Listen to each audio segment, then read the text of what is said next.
I give to you now, Usha Didi. Om Shanti, and a very good evening to all of you. We have been regularly saying this Maha Mantra of Om Shanti. And what does Om Shanti mean? It is always said 3 times. And Om, this word, also has 3 letters. A-U-M. A stands for actions. U stands for utterance. And M stands for mind. These are the 3 main activities: to think, to speak, and to perform, to do. So if I really want to experience peace in my mind, then I need to harmonize these 3 activities. In today's age, we find that sometimes people have very good thoughts, but when they go out to express them, something else comes from their mouth. And then they have to feel sorry, say sorry, I didn't mean this. Please try to understand my thoughts, my feelings. So in clear words, we are trying to say, my thoughts were something else. My words were in a different direction. There was no harmony between them. And that is why please do not misunderstand me. Where we are able to say sorry and we have said it is okay. But supposing the person goes away and afterwards we realize what I have said is going to create a very big misunderstanding. Are we able to experience peace in our minds? No.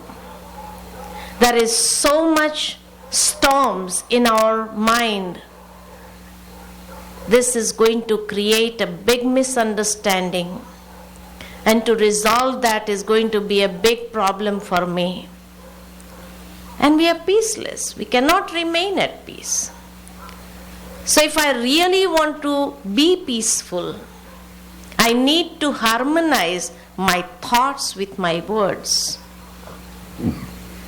And then when we come into action, there is something else that we perform. And then we say, we never thought about this. How did this happen?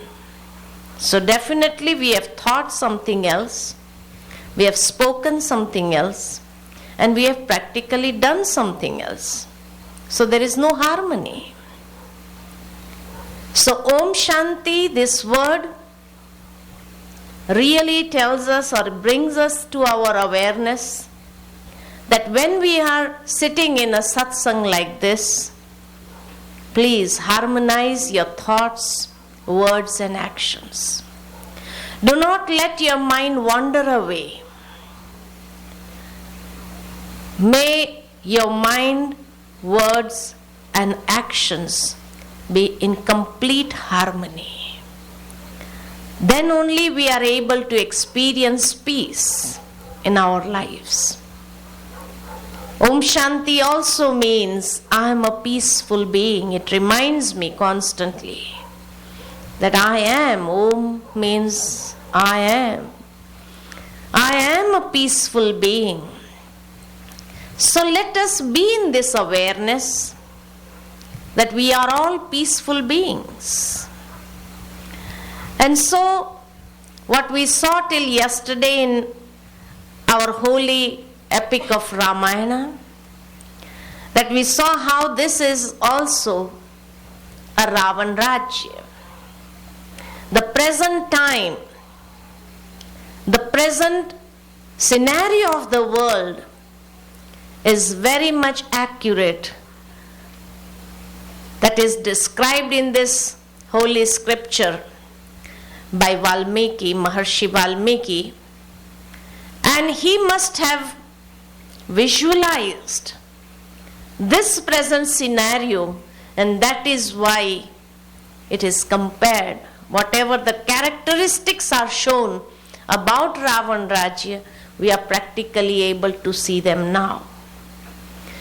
It is said that Ravan Rajya was in Lanka, a small island which was having ocean or waters on all the three sides, on all the four sides. And if we see this world, which is also 1/4 is land and 3/4 is waters, is an island. That is why we say today's world, in today's scenario, is Ravan Rajya, where Ravan had conquered the 5 elements, and we saw how he had mastered them and had kept them under his command. Today man extended his control over the 5 elements of nature, and he has also kept them in their homes very well. It is known that Ravan had wealth, earth, intellect, buddhi, power, shakti, and bhakti. So earth, buddhi, shakti or bhakti. Hence he had ego. Because of all of this that he mastered and had in his life, he developed ego. And whenever there is ego in anybody's life, that is where the fall starts. So this incident of Ravan Rajya gives us a signal that although with the grace of God, if we have everything in our life, please do not generate ego. Do not come in this state of ego, which made him demoralized in his character. And this is what the current scenario is. Human beings have developed so much of ego. Sometimes we see small children, they have so much of ego in them that they create so much of havoc, and to satisfy that child's ego is sometimes so difficult for the parents. And when they are not able to satisfy, how they take up wrong steps in their life, move in a wrong direction. So ego is the root cause of all sufferings. And today human beings have everything he needs. He has wealth, shakti, bhakti, and buddhi. A very good life maybe, with all the materialistic comforts, but is demoralized by egoistic sanskaras. Sanskaras means personality traits on the basis of the habits that we have in our life. We perform wrong actions. So all the actions which lay an impression on the soul is sanskara. Because many a time sanskara is misunderstood. People think there are 16 sanskaras from childhood till death. 16 sanskaras which human beings have to go through. At the time of birth, there is Janma Sanskara, Namkaran Sanskara, then Janevu Sanskara, then Vivaha Sanskara. So these are the various types of sanskaras in human life. But the sanskara that I am talking about, which is mentioned in the scriptures, is each and every action which human beings do. It lays an impression on the soul, and this personality trait or the habit that is formed as an impression on the soul is also known as sanskara. And so when he has this egoistic sanskaras, these sanskaras are mainly based on the 5 vices: lust, anger, ego, greed, attachment, jealousy, hatred. So all these vices or the weaknesses or the shortcomings in human beings' life, when they penetrate our actions, when they penetrate in our lives, they create such a place in our life that we are hardly able to recognize them and eliminate them from our lives. And human beings are possessed by these vices. And their each and every action, when they are done on the basis of these vices, is creating all the sorrows and sufferings in their lives. Thus, don't you think, is the perfect reflection of Ravan, ego that Ravan had, the same ego human beings also are possessed by. And that is why, although he has everything in his life, but the whole city where he is living, the whole world where he is living, when he is illuminated at night time, it seems as if it is glittering in gold. So it is like Suvarna Lanka. The glitter, the pomp and show, and the glamour that is being seen in today's world is like the Suvarna Lanka. At this point, when we were going further into our epic of Ramayana, it is mentioned that when Ravan starts planning, when he knows that these 2 Kumars are not any ordinary beings, but who have defeated Khar and Dushan, who have conquered pride and evil, and have disfigured or insulted Suparnaka, so he thinks of deceiving them. And so he is planning, and he goes to Marich, approaches Marich for helping him in this plot that he has created. But it is said, Sri Ram, who was full of wisdom, and he was concerned about the purity of Sita. He was concerned. It is not that Rama was not concerned about the purity of Sita. So at this juncture it is said, he invokes Agni. He invokes Agni Deva, and he surrenders Sita ji into Agni. That is why at the time of Agni Pariksha, he is actually taking Sita back from Agni. So he invokes Agni and he surrenders the Sita to Agni and says, you take care of Sita ji, because in this jungle her purity will be aimed at. And without no reason, if she is not protected, people will lose faith from the gods, that they are not able to protect a wife. Why did he take her with him if he is not able to protect. So that is why it is said that when he invokes Agni and he surrenders Sita to Agni so that she is safe and pure till the end. And after that, he creates an illusionary Sita. An illusionary Sita. So that before Ravan could deceive him, he already has created an illusionary Sita so that he will be able to perform his task very well. And this is maybe not mentioned in all of the Ramayans, but in some of the Ramayans, this incident has been put in. So it is said that at this juncture, in order to save Sita, a princess who had been brought up in luxury, she was concealed by Ram with the help of fire.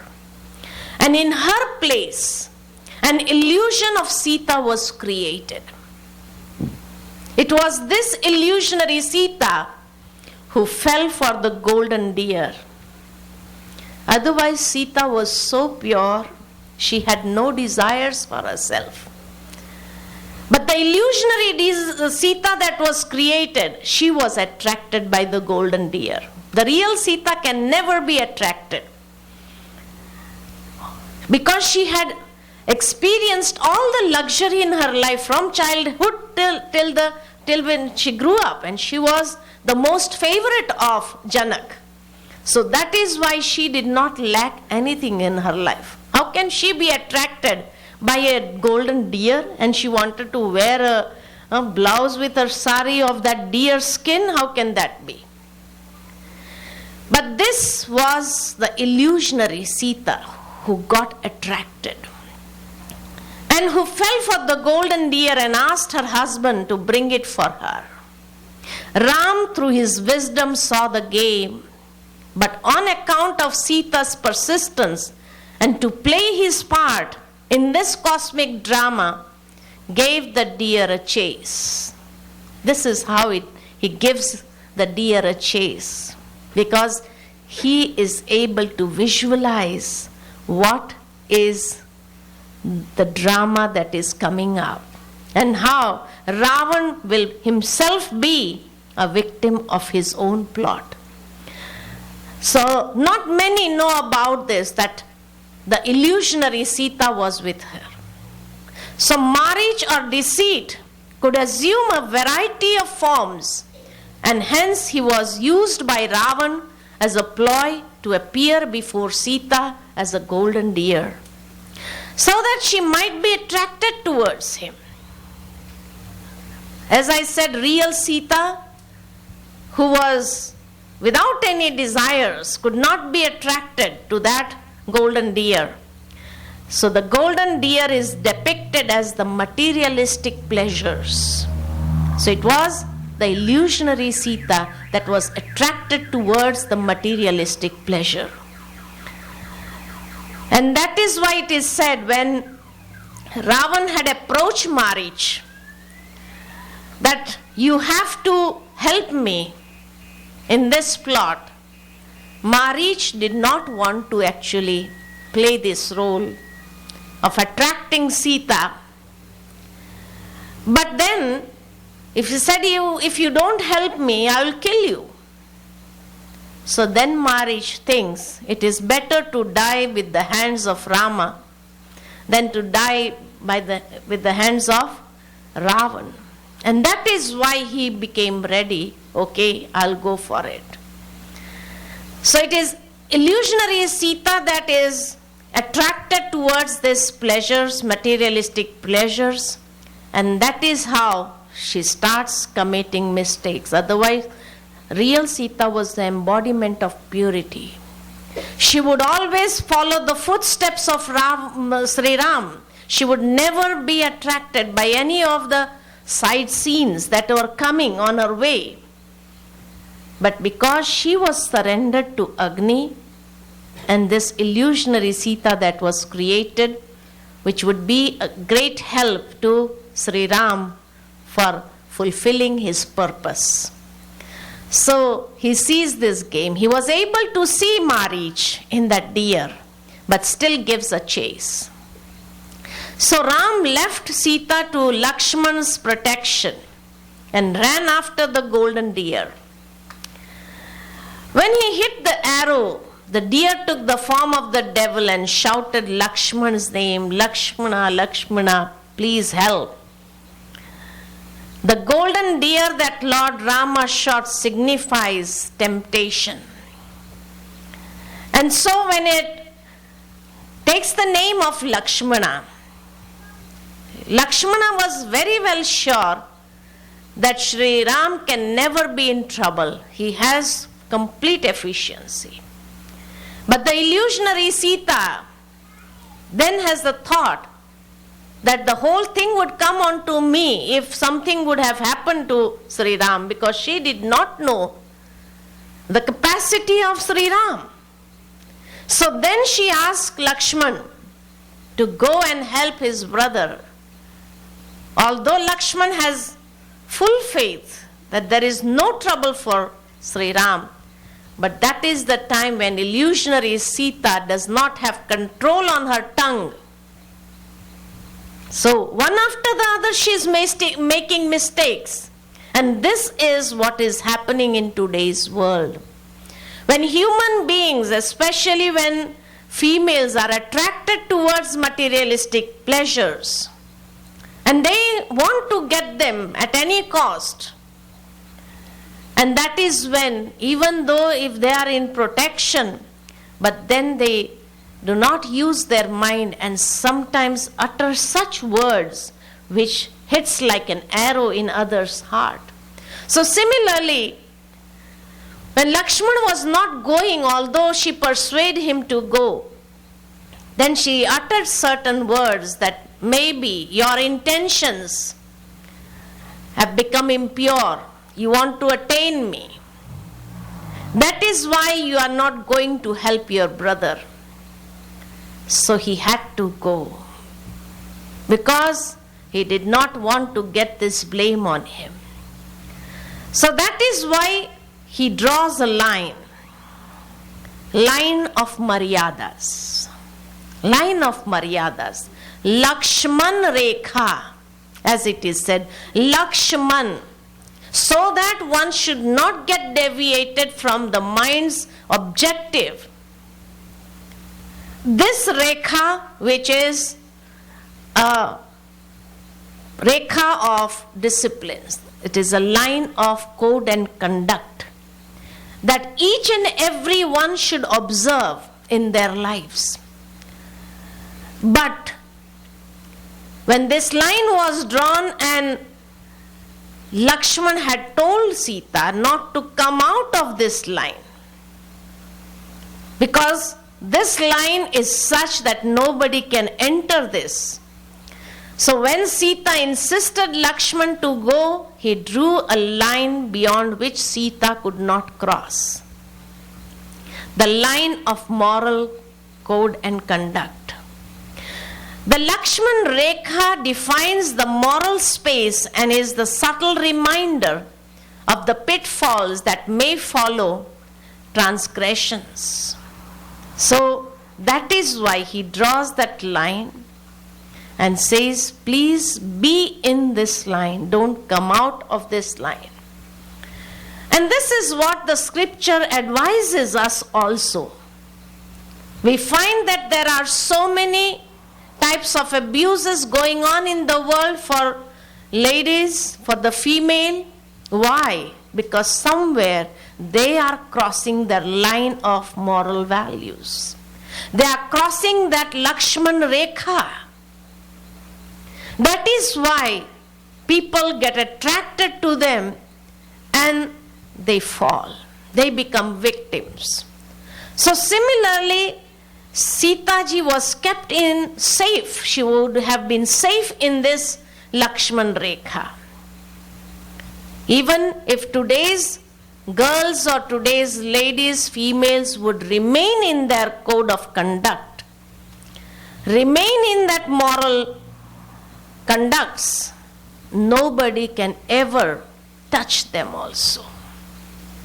That is the strength of female. God has put immense strength in female. But when we come out of that line, when we are not able to follow the moral values in our code and conduct, then we become victims of whatever is happening, in the world. So this is how, when he had drawn this powerful line, that is the time, as he leaves, Ravan sees that now she is alone. And so he appears in front of her as a great rishi, mendicant, appeared to beg for alms. And he noted that the line is drawn, and the line is so powerful. If he would cross the line, he would be burned to ashes. So he therefore requests her. So Sita, seeing a rishi, seeing a sannyasi, a great soul who is in need, so because she is an illusionary Sita, she is not able to recognize. The real Sita had the eye of recognizing. Because of her purity, nobody can touch her also. But because this illusionary Sita was there, she was not able to realize, she was not able to understand who is standing in front of her. So she thinks, let me help this great soul. So she comes out with the arms. And that is when Ravan says, I cannot cross this line. I would be burned to ashes. Why don't you come out of this line? He signals her. So he therefore requests her to come out of the line, and as she did so, Ravan took away her forcibly in his aerial car, in his Pushpak Viman.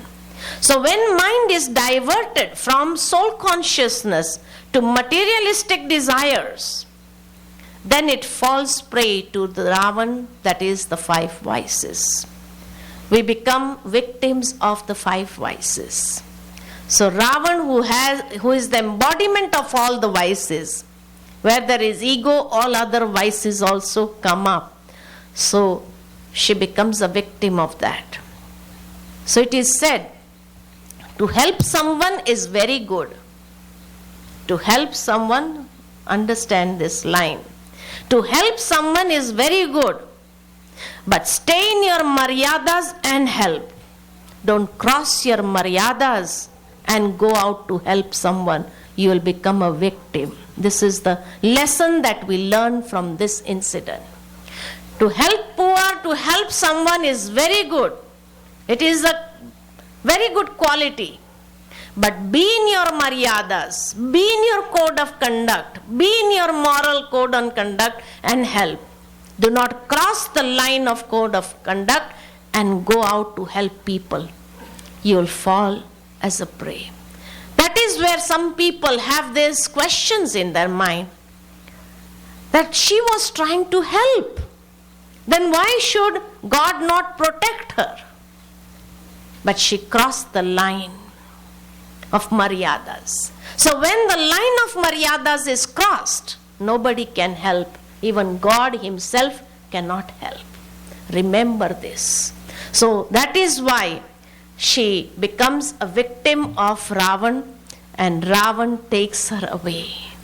We had also become victims of those situations, and we will be pulled by those vices, the evils, and we will become a prey to them.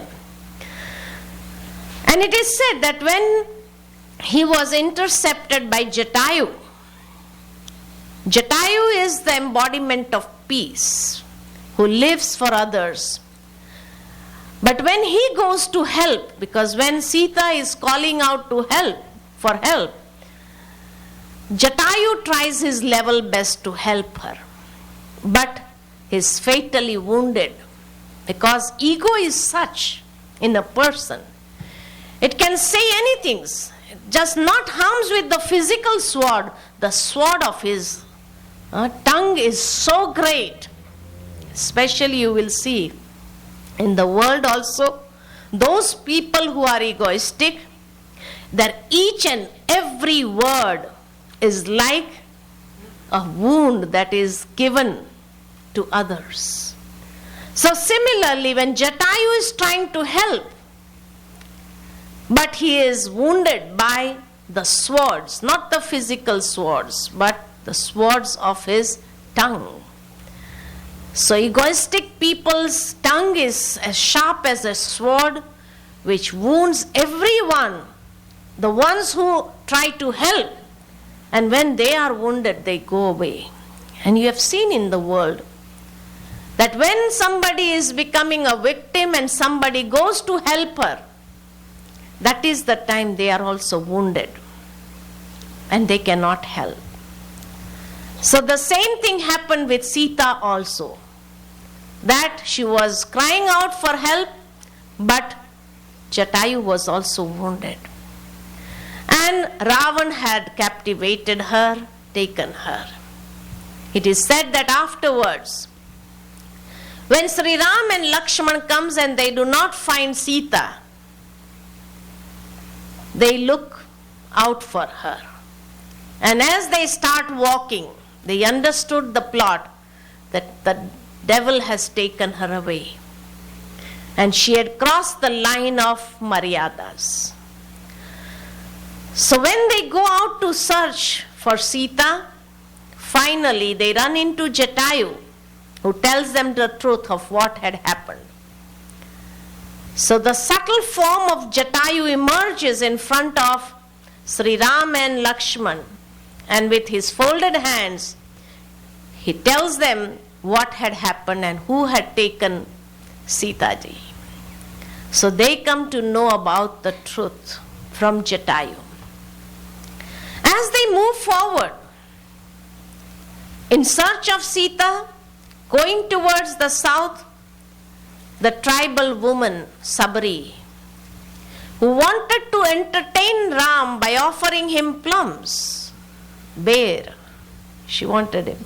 And she was having this thought, one day Sri Ram would come and I would offer him this plums, the sweet plums.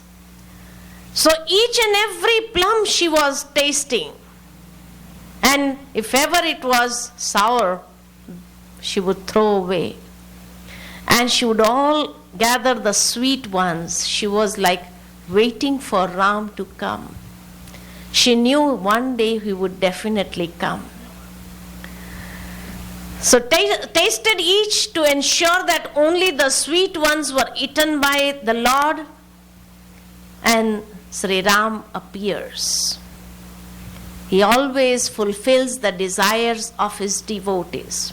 The Supreme Ram, the one who is beyond, Jagat se Nyara Ram, he always fulfills the desires of each and every devotee of his.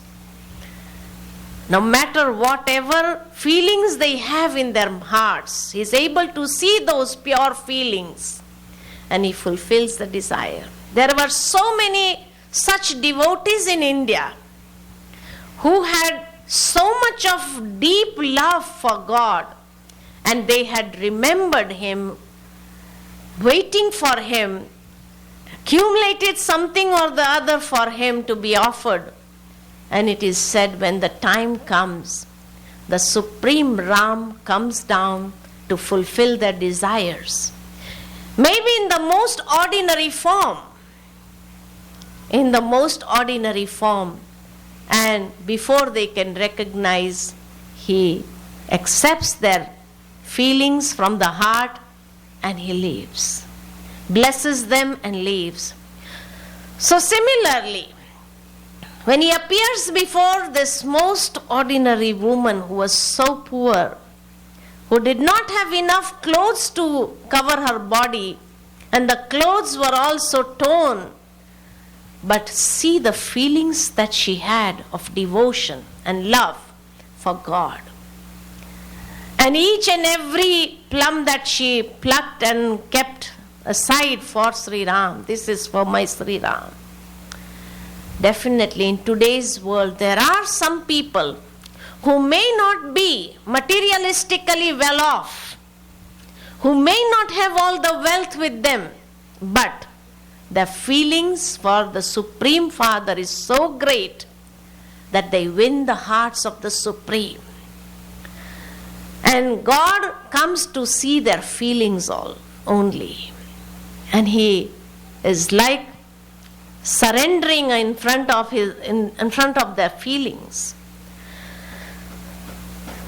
So when she offers the plums to Ram, Sri Ram would eat those plums with so much of love, giving a loveful drishti and good vibrations, fulfilling the desires of that old lady. And some of the plums he also offers to Lakshman. You also have. They are so sweet. And Lakshman was internally boiling. What is he doing? We have come out to search Mother Sita. And what is he doing? Eating plums here? And that also, those plums which are already eaten, half of them are eaten by this old woman. He was internally having so many thoughts and was impatient. So whenever Sri Ram gave him the plums, instead of eating them, he would throw them behind. And that is why it is said, when he became unconscious, the Sanjeevani Butti was only those plums which were thrown, that were used to awaken him, to bring him back into consciousness. So a beautiful message from this incident: never ever insult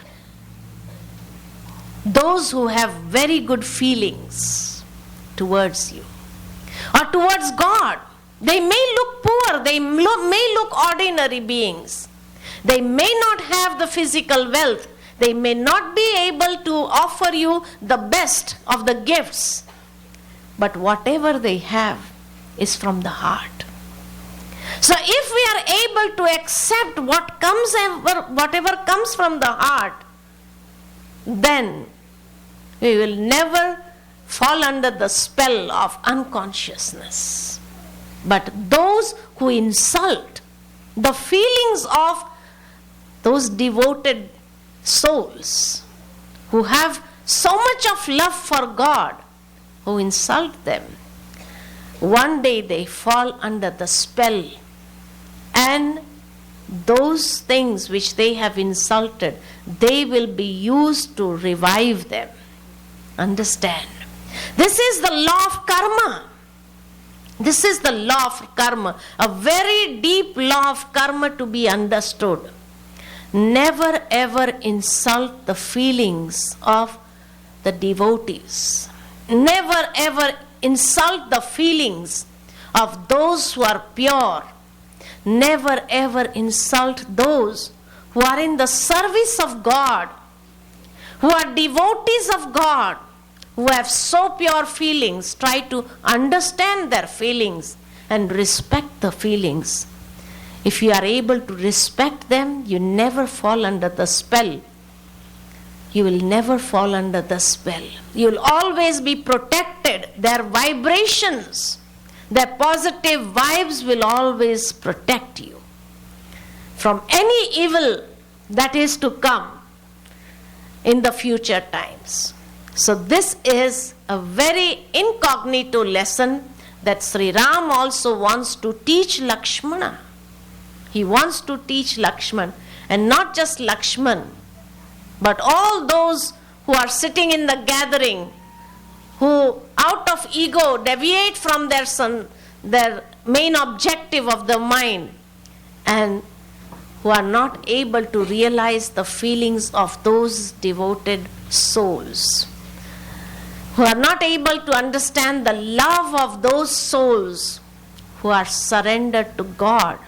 So never ever insult. This is a very big karma that we are creating. Whenever we insult in some way or the other, to our thoughts, words or deeds, to those who are in the service of God, to those pure souls who are serving humanity, who are serving, and if we insult them in some way or the other, it is a very deep karma that we are creating for ourselves. So be cautious. This is what is taught by this incident of Sabri. That is why we have been singing the bhajans of Sabri, the love that she had. But in practical life, there are such Sabris. Are we able to respect their feelings equally? As we sing the bhajans and we respect the feelings of Sabri, Sabri was not just one. In today's world, there are many Sabris.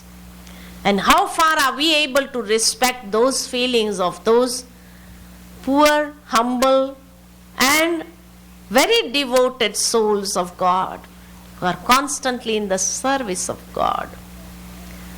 So, understand the message of Ramayana, what Ramayana is trying to teach us. It is said that Sabri is the one who then, she has very good information. And she has the information of Hanuman. So she tells Ram, there is another devotee also waiting for you, looking for your path, that my Ram would definitely come. So she directs Ram towards Rishimukh Parvat, Rishimukh mountain, where dwelt Hanuman, Sugriv and his supporters. So he directs them to Hanuman also. So sometimes these most ordinary souls whom we think they are nothing and insult them, they are the ones to sometimes give us a very good inspiration in our life. So we never know where from the inspiration would come and which inspiration will be very useful in our life. If they become useful to Sri Ram also, how can not such souls in today's world not be of any use? Many times we listen in the language of people, oh, they are useless. How are they going to help us? Never ever say these words. You never know what karmic accounts you have created, and one day you will be in that position. Your karma will take you to that position, so that you realize when people say these are useless people, you will feel that. So this is a great act of karma, and the deep secret of karma behind this. So realize what the scriptures are trying to teach us at every step, what it is trying to tell us. And they can be of very good help. They can share some very good information.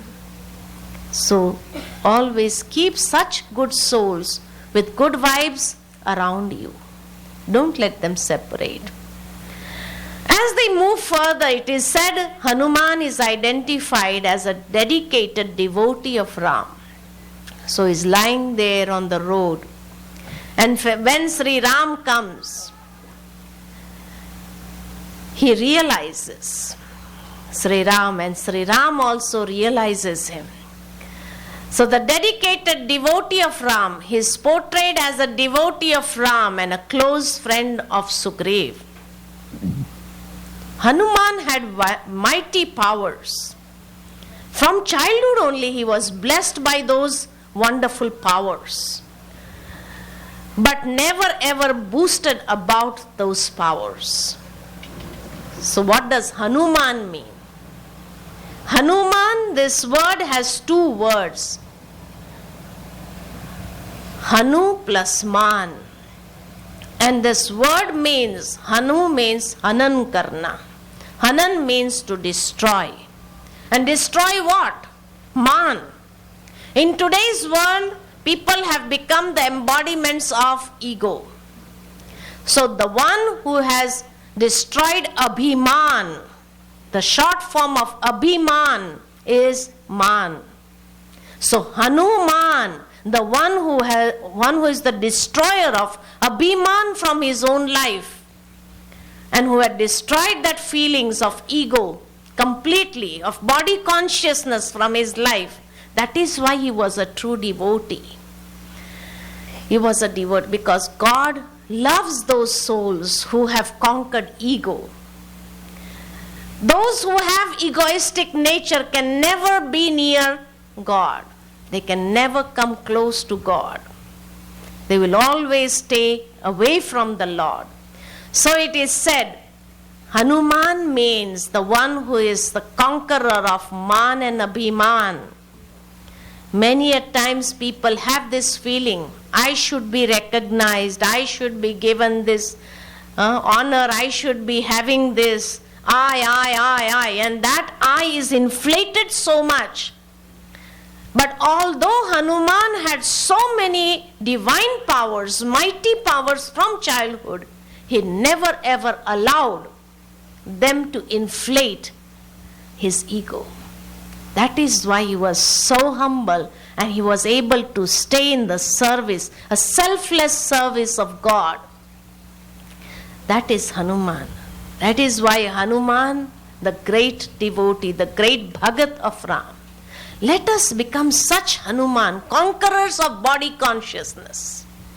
This is the message that Hanuman gives us. And then we will be blessed with the divine powers. Definitely. The ones who conquer ego are blessed with the divine powers. So Hanuman means selfless service and courage with a surrendered intellect.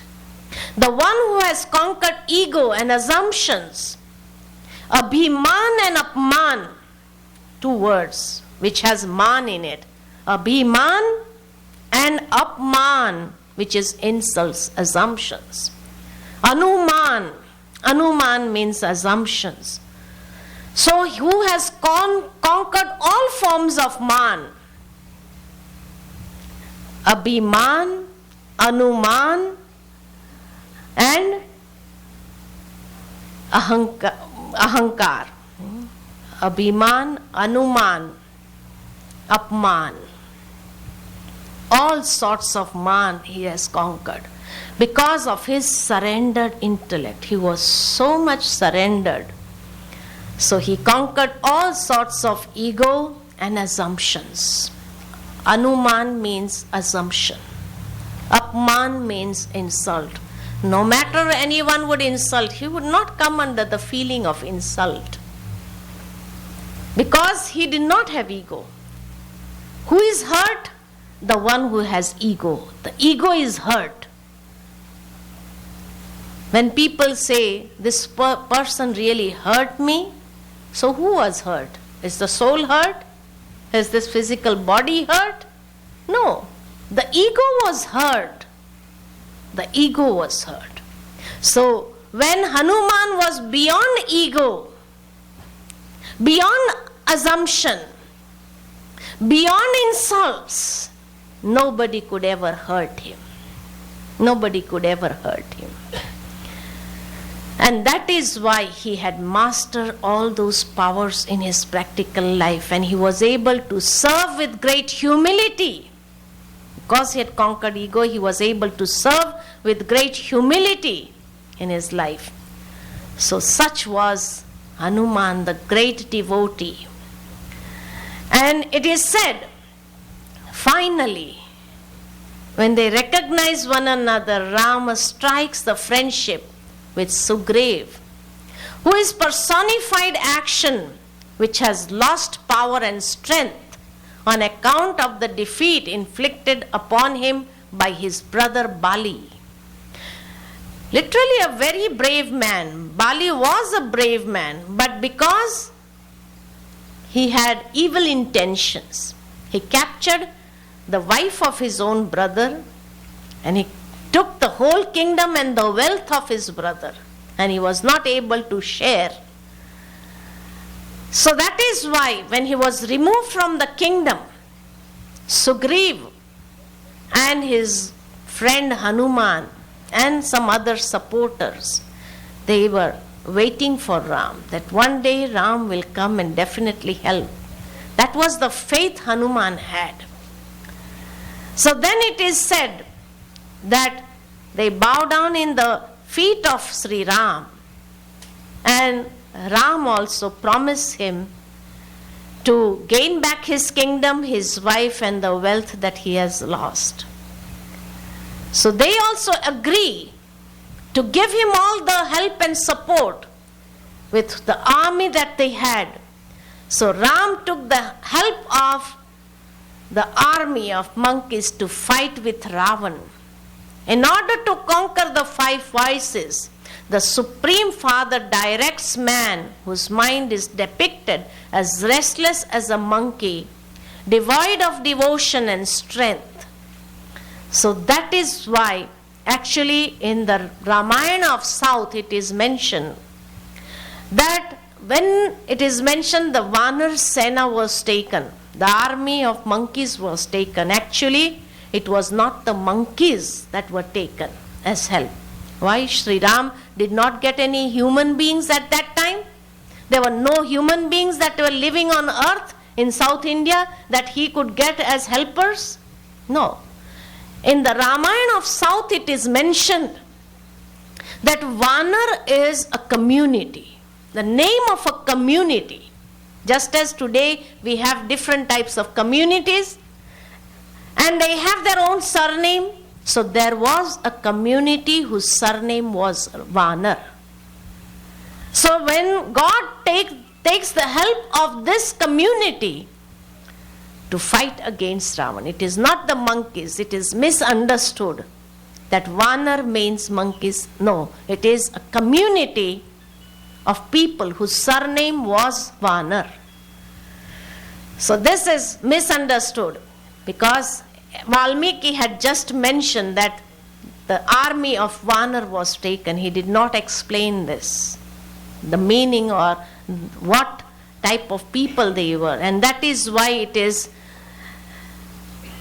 seen as Vanar means monkey. No. In the South India Ramayana it is mentioned that Vanar is a community whose surname is Vanar, and they are the ones who had great devotion for Ram, and that is why they come to help Ram. They were waiting for the Lord to come and descend so that they can be protected. So they were waiting for him. And out of them, one was a great devotee which was known as Hanuman. So, who was a conqueror of ego, assumptions, insults, and that is why he had great powers with him. So as per Rama's promise, it is said, Sugriva killed Bali, but with the help of Sri Ram. Sometimes here some people have this question, how can Ram use such a plot? Why couldn't he, if he wanted to kill Bali, he should come in from the front. Why should he kill him from behind? But here, as I mentioned, this is a story of 3 Rams mixed together. So it is Atma Ram who commits this act. In today's world, Atma Ram do such things. Not Lord Sri Ram could have ever done that. He can never do such an action, but he protects his devotees. He protects the one who are his true companions. So he kills Bali, and Sugriv regained his lost kingdom and wife, who was a captive of Bali. That means wisdom helps to gather the strength and power in actions by destroying ego and lust. Bali was the embodiment of lust and ego, and regains self-control, and this is how he crowns him as the king of Kishkinda. And when Sugriv was crowned as the king of Kishkinda, and he also promised Ram that I will always be at your service. And Hanuman was already in the service of the Lord. He would not let him go even for a second. He would not be separated from the Lord even for a second. So now Sugriva, crowned the king of Kishkinda by Ram, was graced also by the Indra Dev, Agni Dev, Varun Dev, Surya Dev. All of these deities also came and showered flowers and accepted him as the king of Kishkinda. When self-control is regained, the 5 elements also collaborate. They also come together in the service. But then afterwards it was said that Sugriva forgot his promise. And he was indulged in the luxury and the pleasures and everything, and he had forgotten somebody is waiting for him. Somebody's promise is still to be fulfilled. So that is when Ram makes him also realize that you have promised us something. And Hanuman becomes an instrument. And that is when the whole Vanar Sena, that is that community, that army of that community, with Ram and Lakshman, were deciding as to who should go to Lanka as a spy. Each one of them had some limitations because there was this vast ocean to be crossed. It was only Hanuman who could go and come back because of the mighty powers that he possessed. One who has resided God in him and is devoid of ego, pride, status, symbol can alone be gifted with the intellect which can cross all hurdles and rescue one who is imprisoned by Ravan, the 5 vices.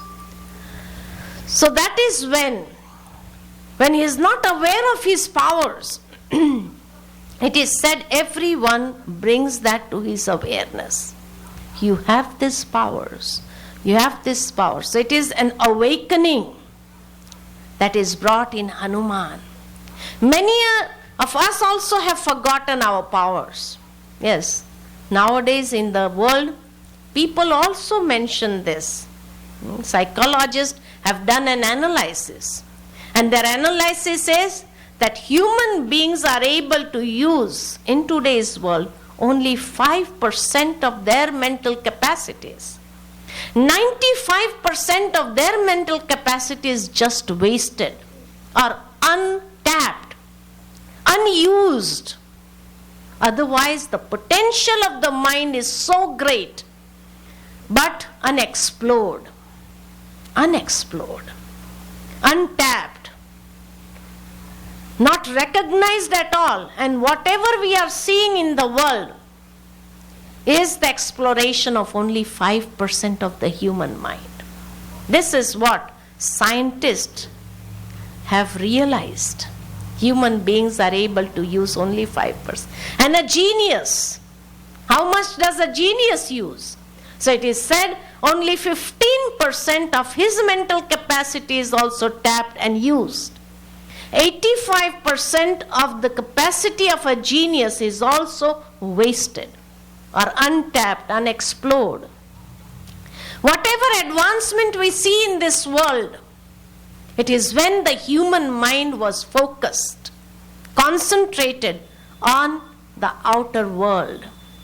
But we don't realize that there is a huge world inside as well, unexplored. And when that mind was concentrated outside, on matter, on the external world, we are able to get so many developments in technology, science, and so much advancements have been achieved. So what if the same mind is focused within also, and there is a huge world unexplored inside of us, untapped? So we use only 5%. In today's world, we use only 5% of our mental capacities in the practical world. So similarly, when Hanuman also forgot his mental capacities, he was reminded of. So similarly, when God comes to this world, He reminds us of our potential, our inner capacities, our inner strength, our inner energy, the soul energy, the spiritual energy. And when we become aware of that, and if we are able to channelize that potential in a spiritual dimension, we can work wonders in this world. We can work wonders. Nothing is impossible in this world. That is the capacity of the mind. So when Hanuman, who could go and come back, who has resided God in him and is devoid of the ego, pride, status symbol, that means every moment he was constantly aware of the Supreme Being, who would always have his remembrance in the heart, instilled in the heart, in the mind, and would function on the basis of the remembrance of the Supreme. Just as in today's world also we find some people, they are so much attached to their beloved ones, who have their remembrance constantly in their minds and hearts, and every moment they are as if remembering them. They are like constantly chanting their names. So that is the remembrance that Hanuman had about Ram. And that is why he was so humble. He was gifted with the intellect which can cross all hurdles and rescue one who is imprisoned by Ravan. So then he decides to go. And the giant Hanuman leap is an indication that if you are focused, devoted, and concentrate upon the task, you can take a gigantic task. You can perform that task. Nothing is impossible. Nothing can be impossible in this world. And you will be able to see miracles happening. In the spiritual world, yes, if we are really focused, if we have our mind concentrated on God, and we are truly devoted to Him, we can see how He works wonders through us. There are such miracles that can happen which we haven't even thought of in today's world, and that can happen, truly. I have experienced such things. It is an incident in my life which I would like to share at this moment, of how God works wonders through us. There was a foot march that was taken out from various parts of India. And about 500 youth had participated in that foot march, and they were all going to gather on 24th of October in Delhi. And I had this feeling I should walk. I never walked 1 kilometer in my life. Never walked. Because I never felt the need to walk. But I don't know what enthusiasm just came into me, and I decided to join this foot march. Everyone was trying to stop me. You never walk 1 kilometer in your life. You know how many kilometers these are? And I said, how many kilometers? So they said, from Bombay to Delhi is 1780 kilometers. Are you going to walk all that? I said, yes, I will walk. So everyone was trying to scare me. You will have blisters in your feet. You won't be able to walk. This would happen. This would happen. Everyone was trying to scare me. So I said, I don't know how that faith was so deep that nothing can happen to me. Nothing can happen to me. So I said, okay, the moment I get one blister also in my feet, I will immediately stop that foot march, come out of it, and I will come home. So everyone thought, she is crazy. She is crazy to go and walk all this. And you won't believe, I had the faith. And the faith was so deep. And when I started walking, each and every moment, that remembrance of the Supreme was constantly, and I was like talking to him internally, look, I've taken up this challenge and you have to take care of my feet. You have to take care that one blister should not come on this feet. And you should prove that with your strength. Even though if a person has not walked a kilometer can able to do that, it is possible. So I took up the challenge and I started walking, but at every moment I was like, the name and the remembrance was constantly with my each and every breath. And I could see we were a group of about 25 people who were walking from Bombay. And everybody within a week or so, and they had practiced so many, from so many days, walking 40 kilometers, 50 kilometers, and I did not get a chance to practice. And they started getting blisters. So every day there was one person who would get a blister, and seeing them, but I had this firm faith, I will not get a blister. I would not get a blister. And Baba is there, God is there, who is going to take care of me. So this feeling that He is my Father, I am under His canopy, and how can I get blisters? You won't believe. It took us about 3 months to walk this whole path from Bombay to Delhi, 1780 kilometers, and not a blister came on my feet. This was a wonder. Not only that, but when we were crossing through such jungles, we had to cross. Everywhere it is not cities that we cross through. There were some isolated places we had to cross through the jungles. And in the jungles there were some dacoits also. During that time, it was the time of 1985 when I'm talking about. So there were dacoits, and I had no such experience. And I was like walking in the front because I did not have any blisters. The others were walking behind me, I was in the front. And you won't believe, when we were crossing through the jungle, a dacoit who was looking for somebody from whom he can snatch the money, wealth and gold and everything. And when he saw us walking, he immediately just came out from the jungle and fell at my feet. He had a big knife in his hand. And he said, "You are my goddess. You are my goddess.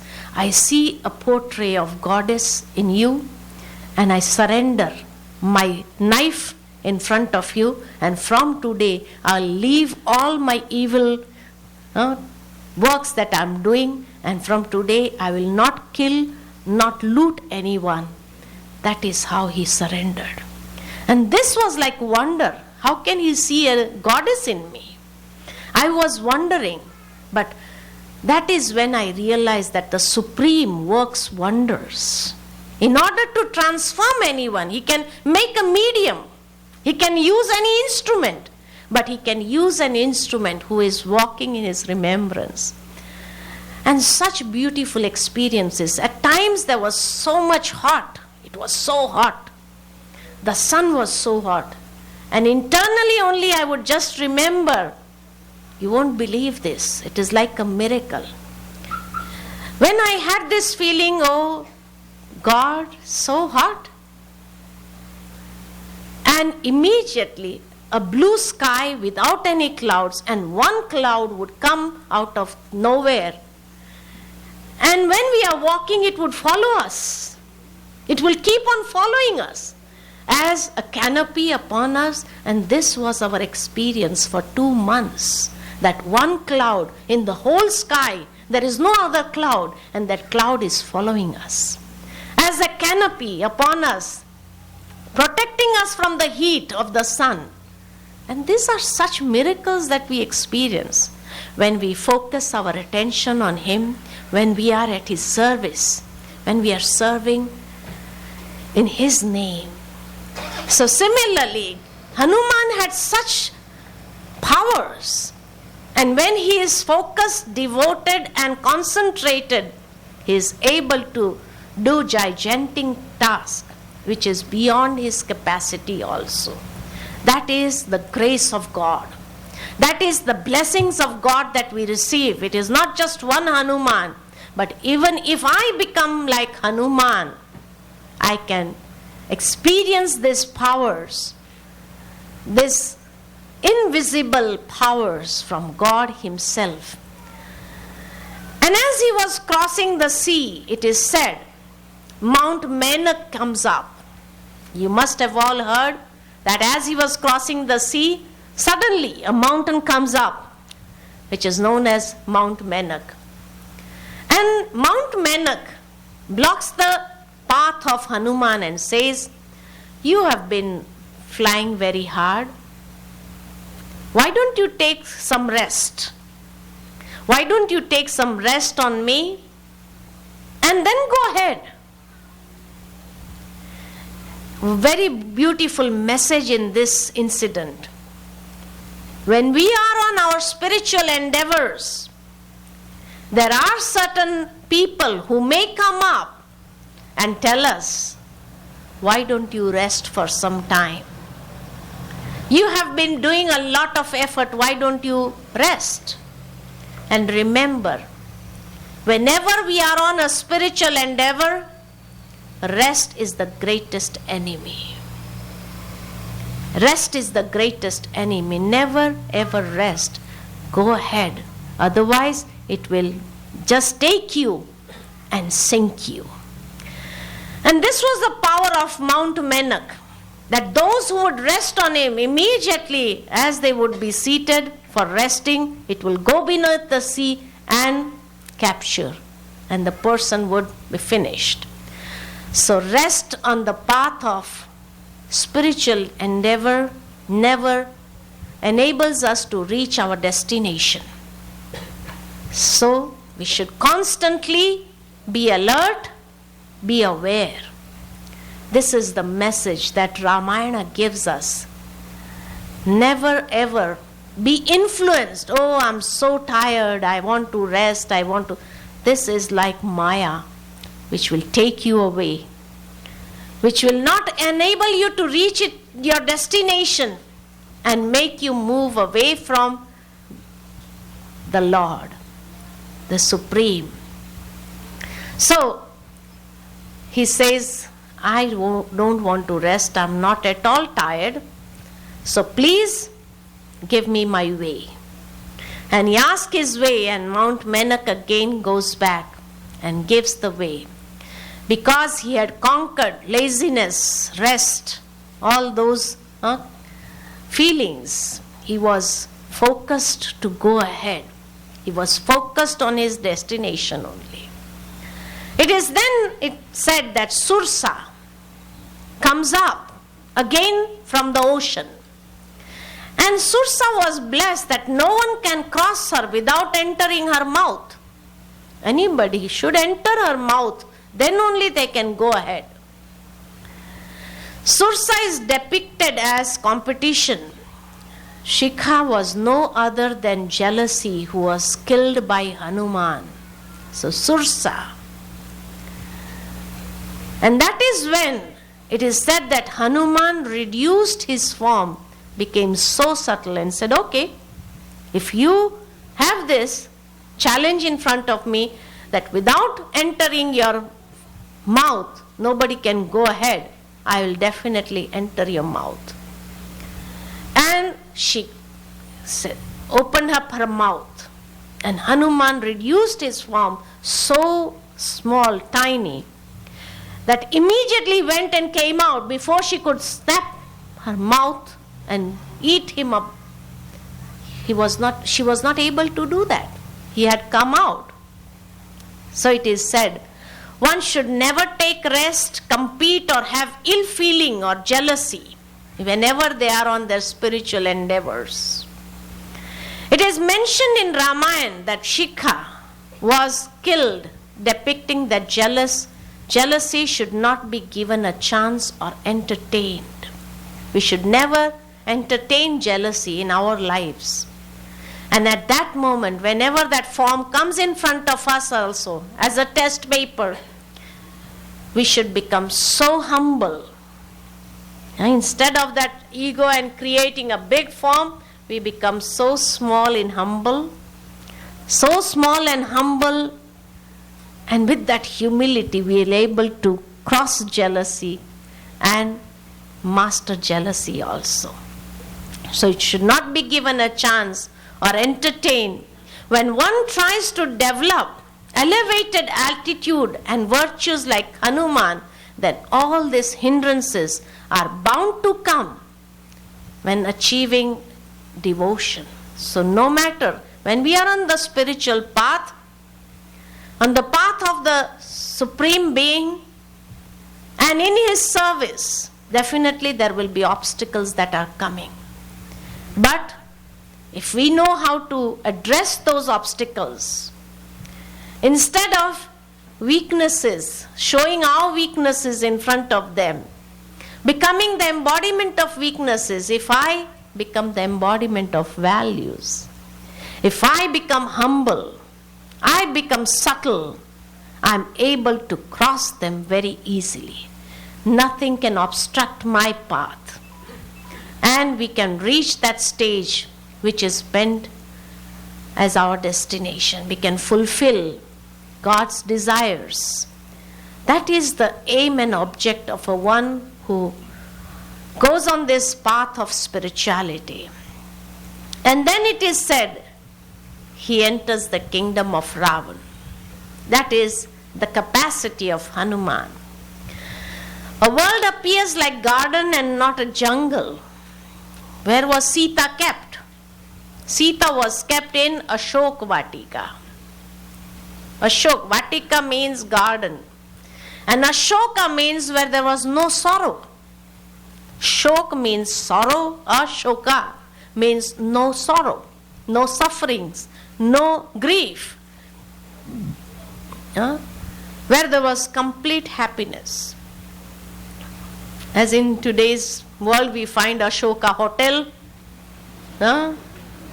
Ashoka Path, some roads are named Ashoka, but there is, everywhere there is Shoka. Everywhere, in the hotels also there are Shoka, no Ashoka. And the garden, which shows that was so beautiful. Definitely in today's world certain places are so beautiful, but still they are filled with sorrows and grief. So it was such a beautiful garden where Sita was kept, but where the eternal pleasure was lost.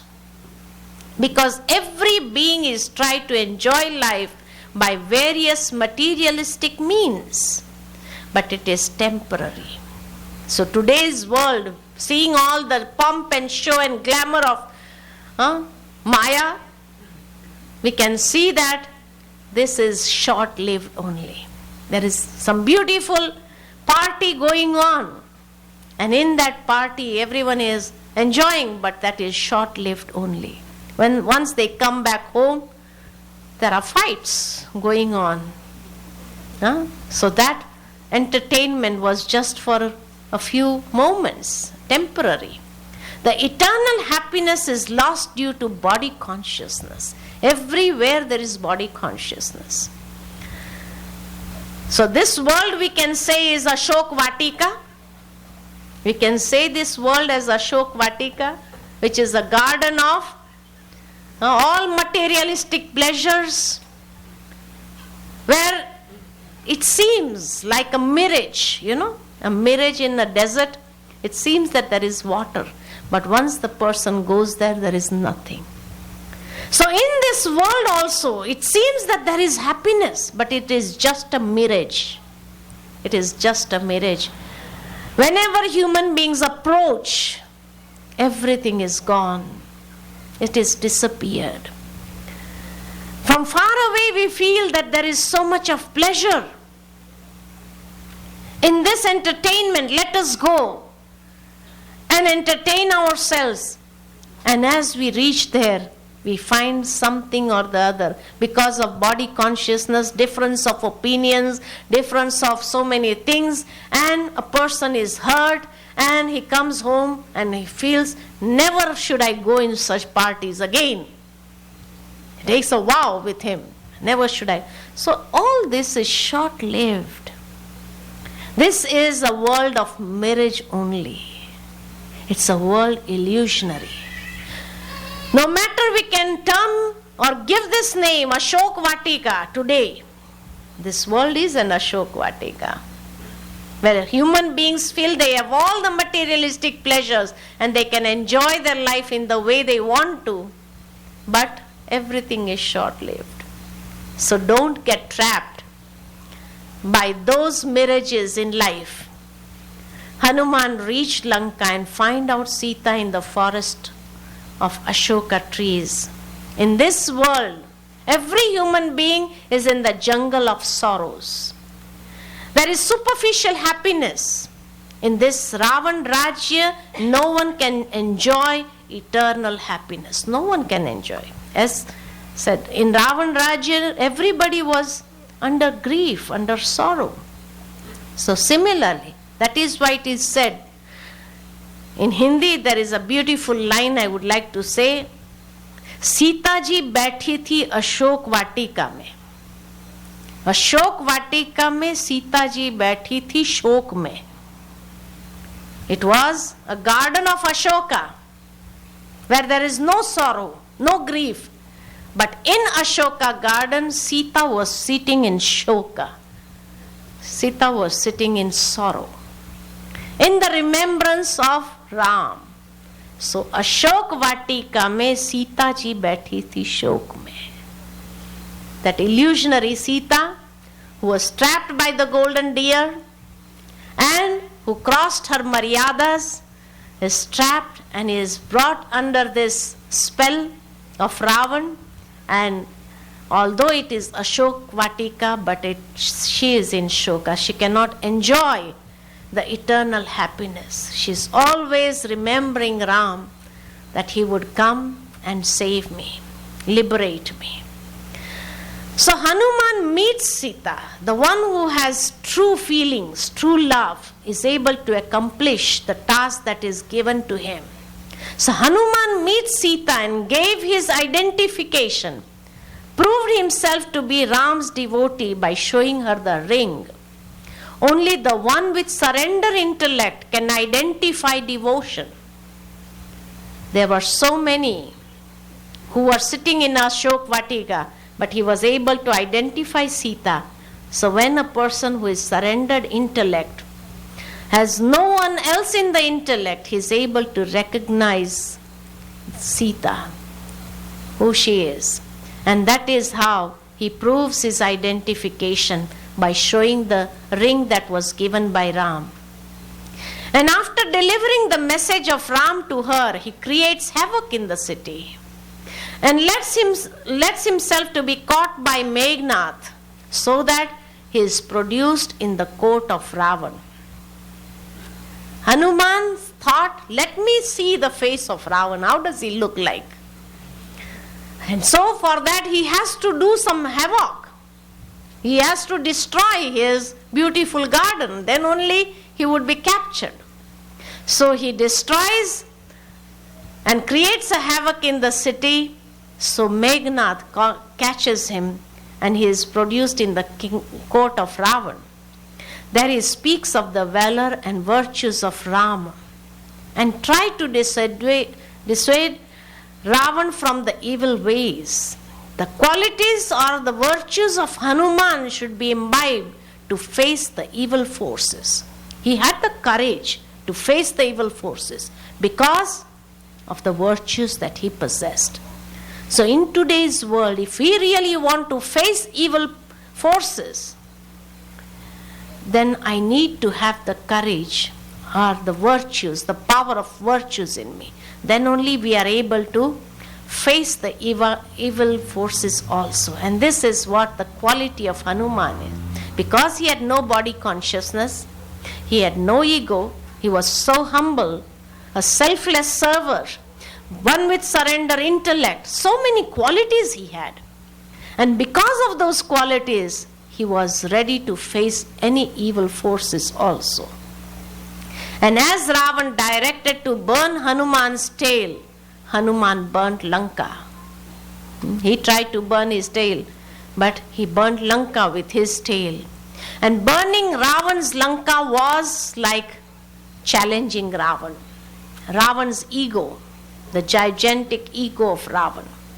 And charring the demon king's gigantic ego. But still, because of that ego, he was not able to realize if one person can do such a havoc in my whole city, can burn my Lanka, what will be the capacity of Sri Ram himself? But he is not able to understand all that.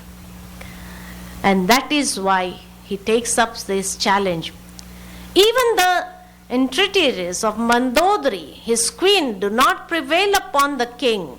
She also requests so many times to Ravan, return Sita back, otherwise we'll lose. We have seen what one person can create havoc in our kingdom. So return. But attachment and desire as personified in Ravan are determined to have their way, and finally a royal battle ensues.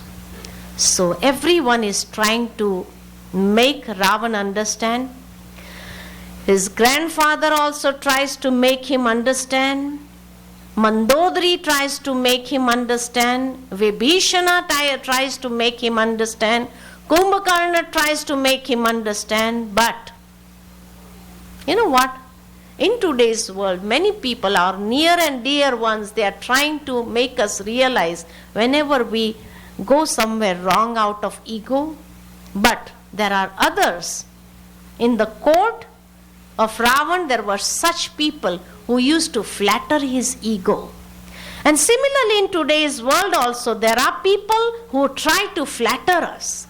And we come under that spell and we feel as if, yes, I am this. Not realizing that these people are just flattering my ego. And the ones who are trying to make me realize, show me the truth, we are not able to realize that truth. And that is when the fall is definite. So we should not come under this spell of flatter, the people who around us are trying to flatter us. Okay? So this is where we shall end. And for a few moments we shall sit in meditation. Hardly we realize where time passes by. It seems as if only few things we heard and the time is over. 1.5 hours where they are passed by, we hardly realize.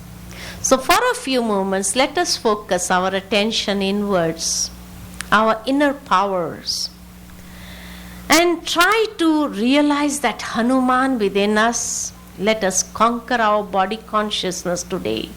Take this message that we have to be humble, become a selfless server like Hanuman, conquer ego, surrender our intellect to God, and experience His canopy always upon us. The Supreme Father Sri Ram is also there, who is showering His blessings on us. So for a few moments, let us take our attention away from the external world and focus within. And I realize that I am a divine entity.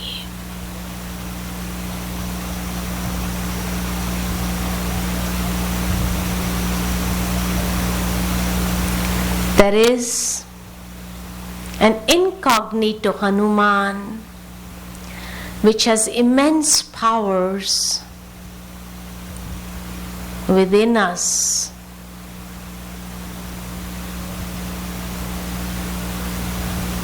which tells us every moment that we have to go beyond ego,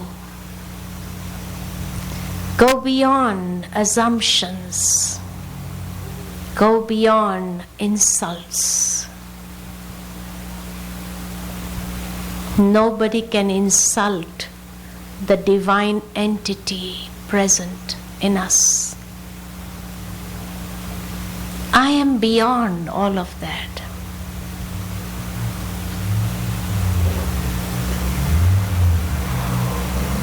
Through my awareness, I awaken the Hanuman within.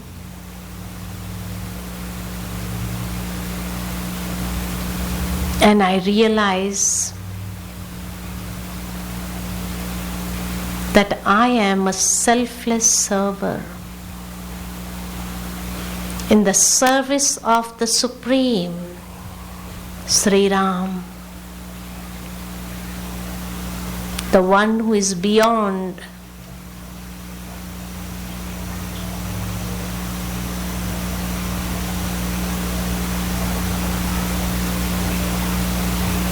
I therefore surrender my mind and intellect to Him.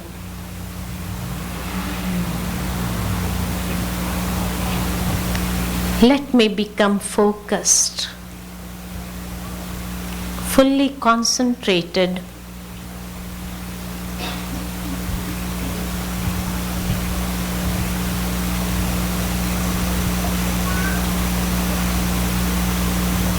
and I can tap my inner qualities and powers.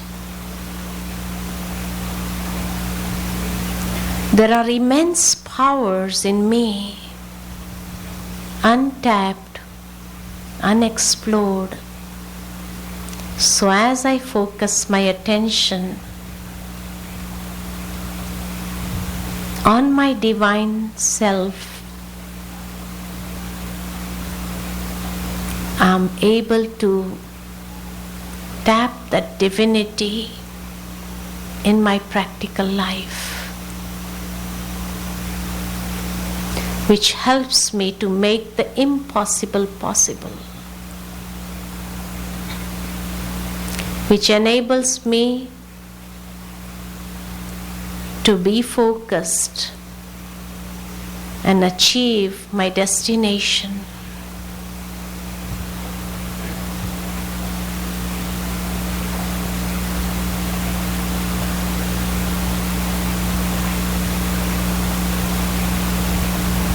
That is my real identity.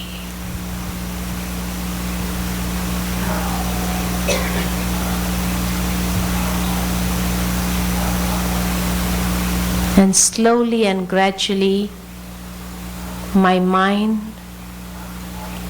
calms down.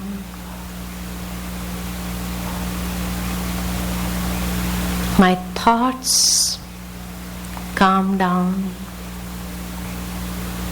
And I realize I'm a peaceful being. Peace is my true nature.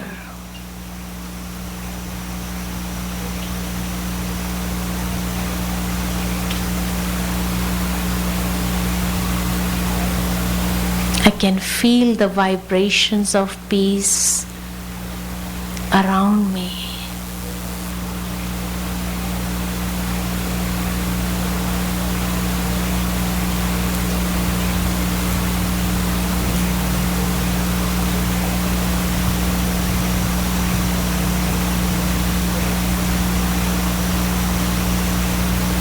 I recharge my battery of the soul with the power of peace.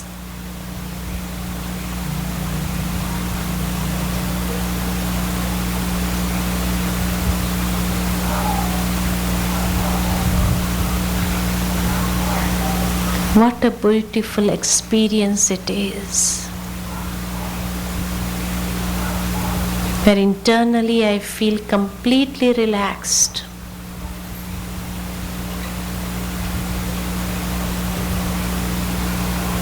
And as I recharge my battery, I recreate myself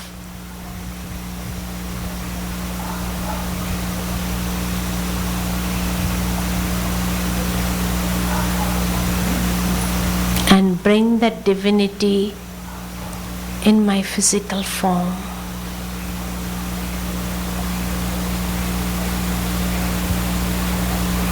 I allow that energy to flow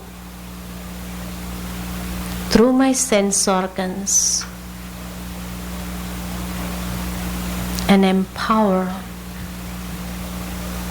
my physical senses.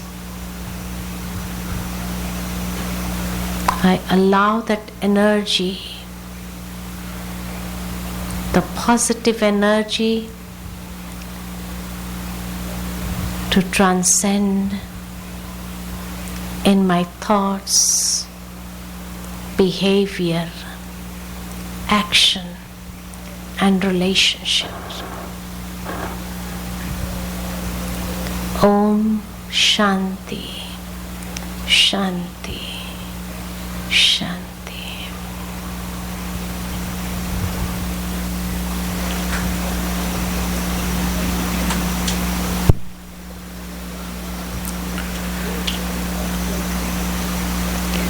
To show our appreciation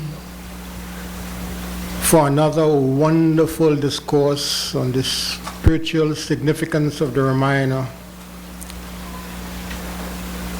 I want you to give Sister Usha a special thank you. Not to clap, but to wave your hand